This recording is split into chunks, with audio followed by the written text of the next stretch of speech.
So to acknowledge that we're meeting on Aboriginal land wherever we are. I'm currently in the land of the Kulin Nations, and I pay my respects to their elders past and present, and to all Aboriginal and Torres Strait Islander people who may be watching.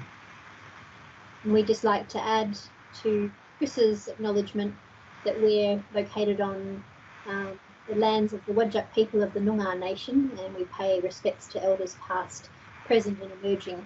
And so our focus for this session was, in one short sentence, we've been asked to say what needs to be done when we're thinking about migrant and culturally and linguistically diverse populations if we are to eliminate HIV in Australia, and to make some comments in relation to that topic. Okay, so I guess my thoughts on that are that Australia is a culturally and linguistically diverse country, and that all of us settlers from all of our different backgrounds is Australia. So trying to say that culturally and linguistically diverse people are special people who are different from the normal is a false premise, and that's not how we should proceed. Are we saying we can't really identify groups in that way because people have complex needs? There's intersectionality. Do you therefore double count or triple count? Or do you just not count? Or do you just not count? Is it even useful to count? I wonder, while we keep having that conversation, how do we count people, etc., etc.? Does it just distract a little bit of some of the political engagement in those structural issues? I think it's a bit like that bit in the Hitchhiker's Guide to the Galaxy where the answer is 42, but no one knows what the question is. Trouble with numbers without context. So I think actually having to quantify something is really important, but first you have to know what it is, or who it is, if you're talking about people.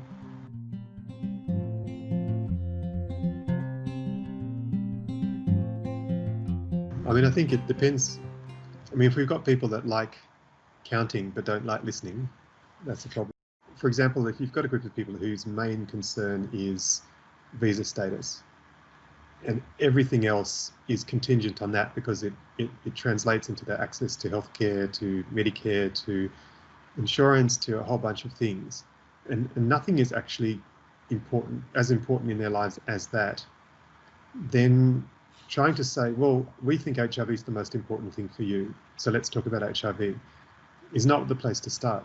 And Corie, isn't that exactly the experience you've had in the research you're doing with Indonesian women?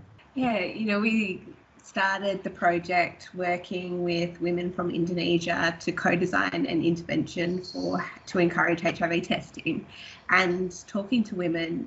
HIV was not the main issue. It was bigger things around visa, around their sense of belonging in Australia.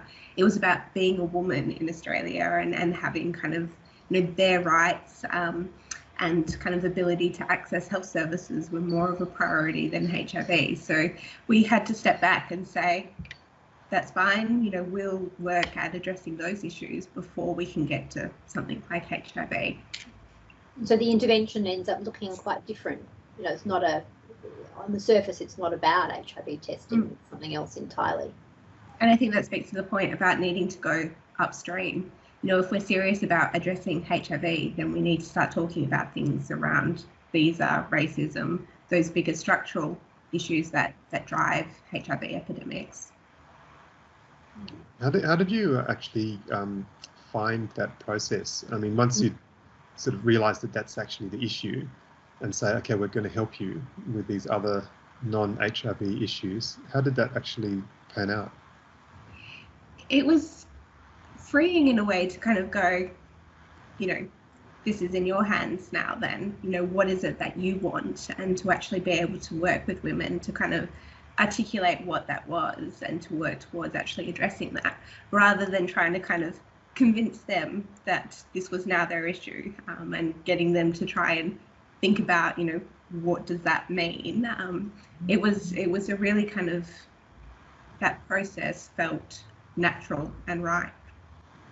But also challenging. Would you reflect, Corie? I think as a researcher, with your research hat on, because you have to give up control, and the timelines have changed, and we've had lots of really complex conversations about how, you know, what is the end point. Generally, if you've got a research grant or a project grant, you've kind of got the outcomes that you need to deliver, and that's that. And there's kind of no way of kind of, you know, being able to convince a grant funding body that you need to change your objectives now.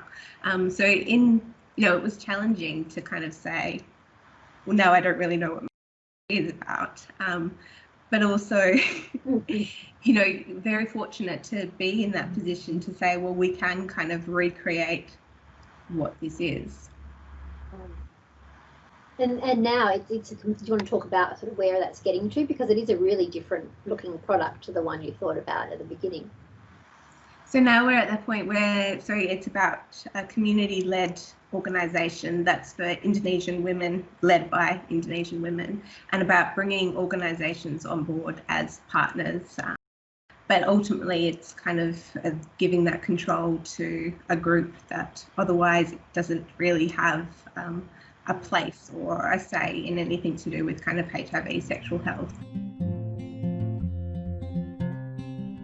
With Corie's research, but also some of the mobility work we've done more broadly to apply concepts of transnationalism and living between and within these spaces about, you know, the mobility migration drivers, not just about groups, but about these processes that help us understand those intersections, have been much more important, I think, as we've unpacked things, all of which add these layers of complexity. But if we don't consider that, I think it would be lovely to think there was this simple solution, this magic bullet. You just have to educate everybody. You could just translate everything into all of their languages. They'd know about PrEP. They'd know how to access services. They'd feel comfortable. There was no stigma, no racism, no discrimination, and that would, you know, that it's not going to be that simple.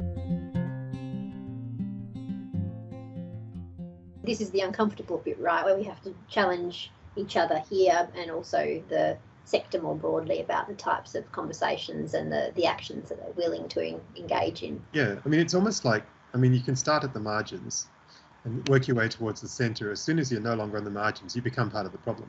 And I guess all I can hope for is that the people, including us, who remember what it was like to be on the margins, can hold on to that memory long enough to let someone else in who's further away from the centre of power and yield our place to them. You have to give something up. Yep. Somebody has to give something up, and that would have consequences. That would have consequences for people within the sector, outside the sector, if we act differently. And that's the question that we ask. Do people care enough?